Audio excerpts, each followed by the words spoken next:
We have to believe any rape victim. Can you shut the fuck up for a second, too? Woman, a 36-year-old licensed psychologist, Lori-Ann Martinez, faked a violent home invasion and rape.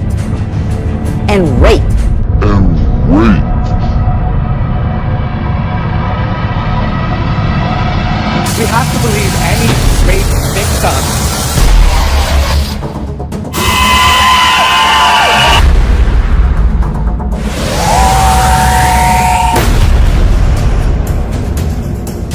It just affects women because you're making women unhappy. Like that after 30, women do struggle to be happy if they're not in relationships. Giant tropical centipedes share their territories with tarantulas. I've taken some time out of my busy schedule, being fabulous and doing my hair, to prepare a speech for you. Well, a few remarks, really.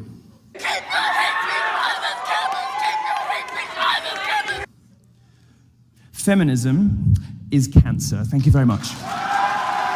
Despite its impressive length, it's a nimble navigator, and some can be highly venomous. All of the traditional imbalances between men and women have flipped, and very recently. No, that's and when incorrect, young because men, when you go may I be allowed further to in the finish? business, Sorry, that's I'm talking not about men, darling.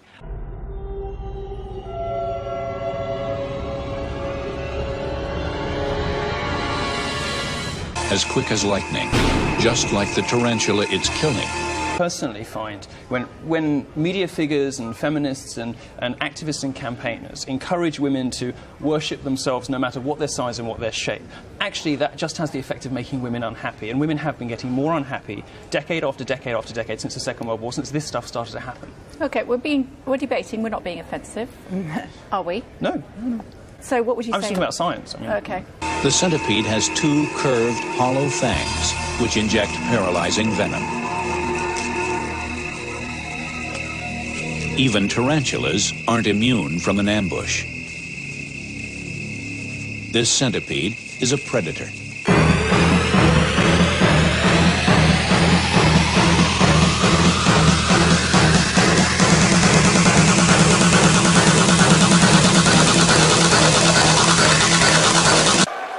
Without further ado, please join me in welcoming the most fabulous supervillain on the internet himself, Milo Yiannopoulos.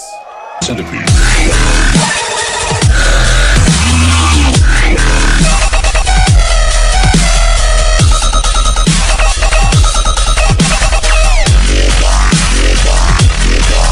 Centipede. I think it's about confidence.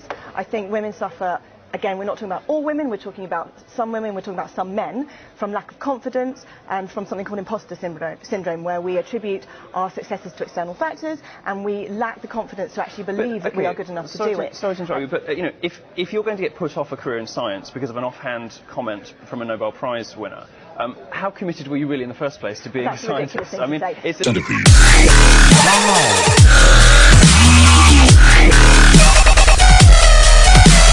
This is based on an assumption that there ought to be some kind of gender parity. My suggestion is that there isn't. We don't complain when women dominate subjects like nursing. We shouldn't complain when men dominate subjects like physics. We're going to have to leave it there. We could chat for another hour on this. Milo, Doctor, thank you both very much indeed for joining us here on Sky News. We'll continue this discussion. You can't stump the Milo. All of the traditional imbalances between men and women have flipped, and very recently. No, that's and when you go. Holy shit, did that stupid bitch really just cut off Milo? She's asking for a 360 no-scope to her cunt. Let's see if she can avoid being completely fucking wrecked. May I be allowed to finish? Sorry, I'm talking about men, darling. And you call them darling? How incredibly rude. And now you think it's funny. Holy shit, rest in peace, you stupid feminist bitch. Fuck her right in the pussy. Fuck her right in the pussy. Centipede. But that's not true. I mean, the point is the gap is there still, and older women in particular suffer more from it from younger women. We shouldn't just leave older women, you know, to flounder, should we? Just because they were part of a generation where it was even more difficult for them to get on. I'm making a specific explanation about where these figures come from, and you haven't really addressed the point that I'm making. What I'm saying is that you can only create this gender gap when you take a broad brush across all genders, all sectors, all work. That doesn't reflect the different choices people make, and employers aren't, you know, shouldn't be forced to pay a full-time salary to somebody who works part-time. You haven't come up with a solution to that, and you haven't addressed the problem with the figures, which is that no serious economist treats the gender pay gap as a problem to be solved. No economist thinks this is a problem because they realise what I'm explaining. Is that male economists or female economists, just to be clear? You should know by now that when Milo laughs, it's game over for you stupid feminist bitches. Well, I mean, where I get most of my figures on this from is from a feminist female academic, Christina Hoff Sommers at the American Enterprise Institute in the US. Fuck her right in the pussy. Confirmed kill. Confirmed kill. Like it's... So, you know... The following clip shows a feminist debating that women are as good as men at playing chess. Can she stump the Milo, or will she be sent back to the cotton fields with shame? Let's find out. It's almost victim blaming in a way to suggest that the reason why there's an overrepresentation of a particular kind of person is because the other kind of person just isn't quite up to it. Like, it's ridiculous. If that was the case, you know, I mean, we don't live in a meritocracy, so... It's nice to have these sort of vague, waffly, sort of everyone has varied interests.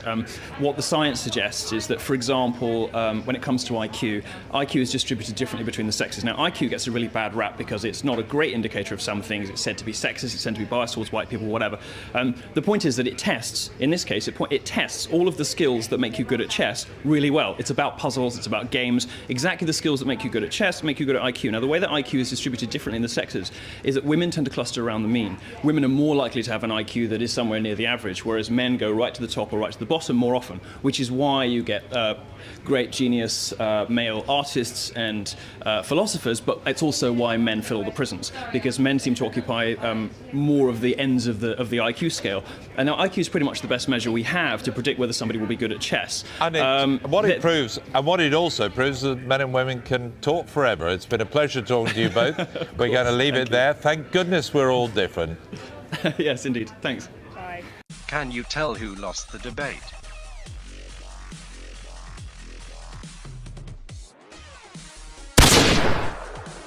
Right for you when you. So what happened for me was that I was on this show about a year ago, and we were in a debate about gender equality with Milo, and what happened was that afterwards.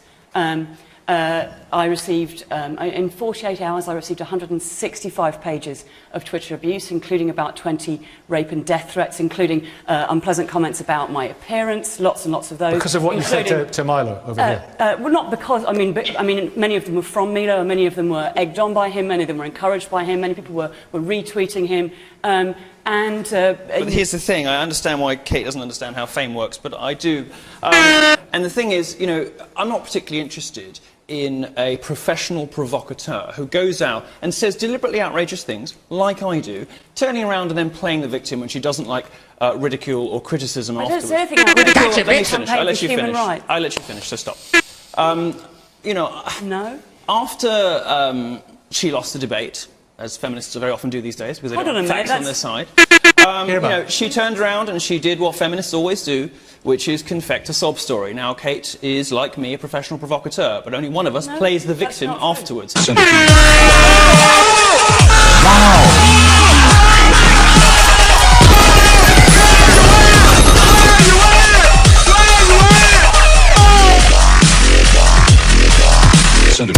Confirmed kill. Is there no one else?